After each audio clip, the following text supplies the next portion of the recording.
Vamos analisar o exemplo S05, que é o mesmo exemplo S01, só que agora com as rações tendo as suas quantidades de proteínas determinadas, 8, 10, 12 e 14%. Como que eu fiz? Para aproveitar o arquivo já digitado, eu criei mais um campo nesse arquivo, vou mostrar para vocês, denominado proteína. Nesse campo eu lancei os valores. Ração A, 8%. Ração B, 10%. C, 12%. D, 14%.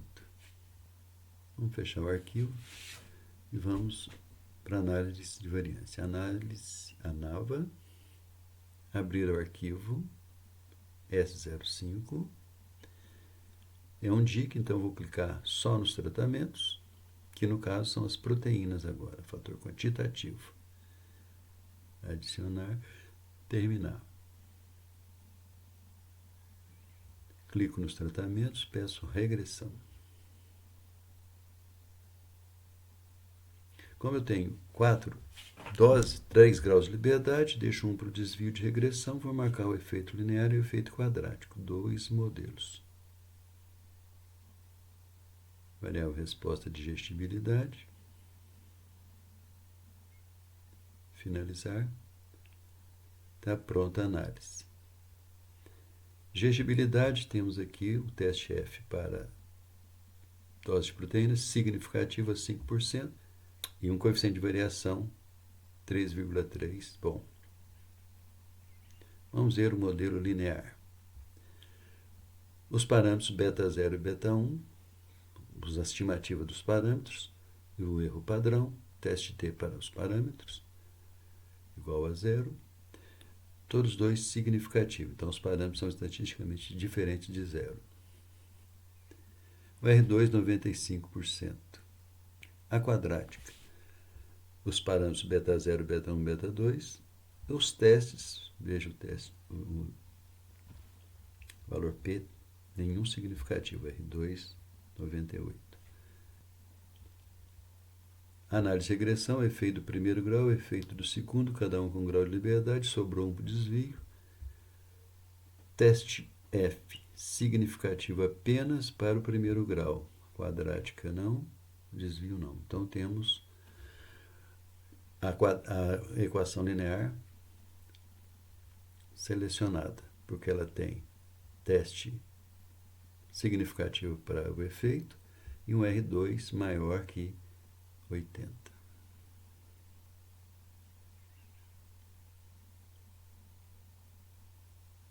Então vamos pegar aqui para cada tratamento já os valores estimados para fazer o gráfico. Como eu faço o gráfico? Ploto aqui no eixo X os tratamentos, no Y a digestibilidade e marco os pontos para cada tratamento. Depois uno esses pontos ou traço uma reta passando por esses pontos que são os pontos estimados. Aqui está a equação da reta com o seu R2 colocado no gráfico.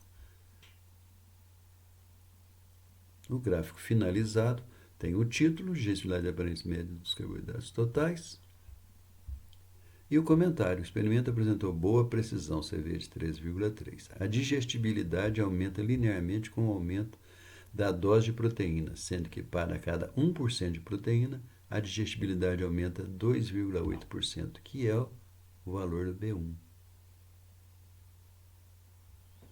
Esse é o padrão de comentários do gráfico de uma linear. Vamos estudar agora o exemplo S06, fazendo análise de regressão. É um exemplo para doses de adubo fosfatado em massa seca de braquiária. É um DIC com 2, 4, 5 doses de fósforo.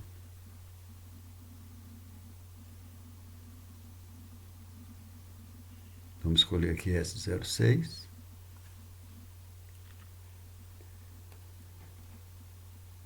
Os tratamentos, que é um DIC.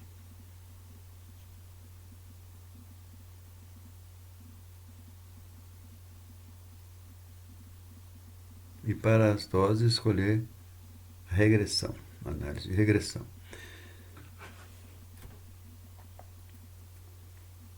Como são 5 doses, eu tenho 4 graus de liberdade. Posso escolher 3 modelos, ainda sobra 1 grau de liberdade para o desvio de regressão.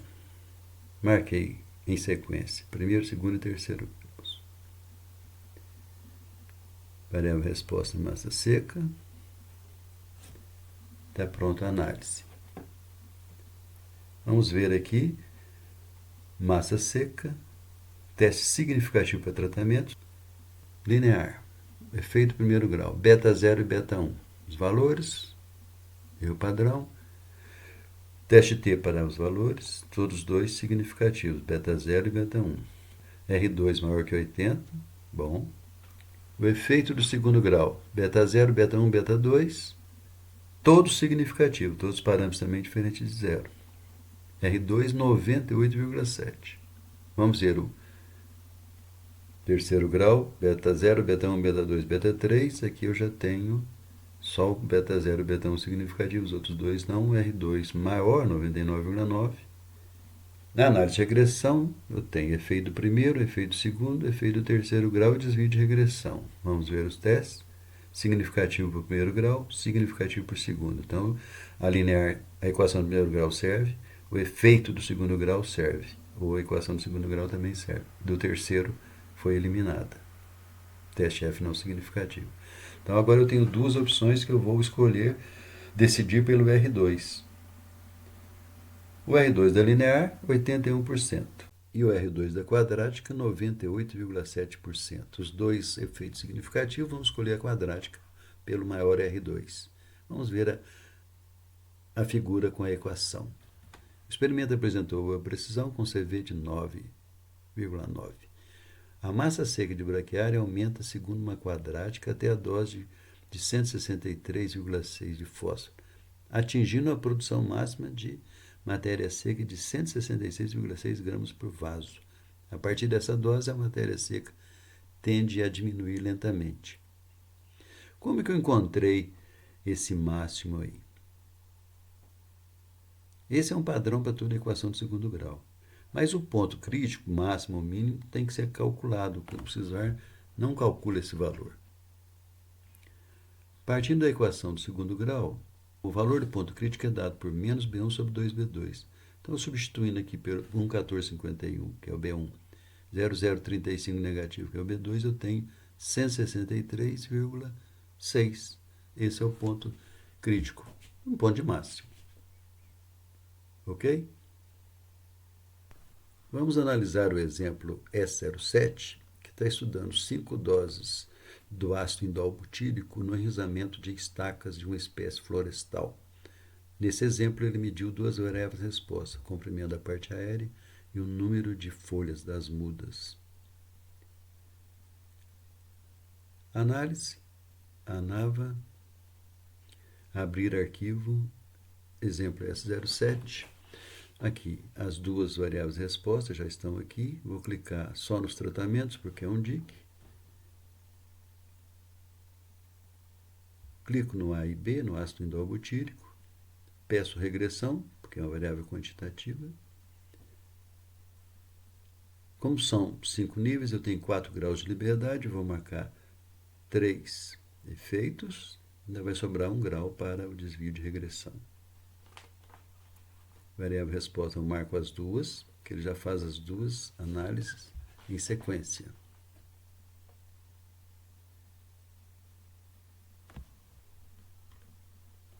Resultado. Para número de folhas, teste F significativo e o R2 e o coeficiente de variação bom. Efeito linear, beta 0 e beta 1. Beta 0 significativo, beta 1 não significativo. R2 muito baixo. Esse modelo linear já está descartado.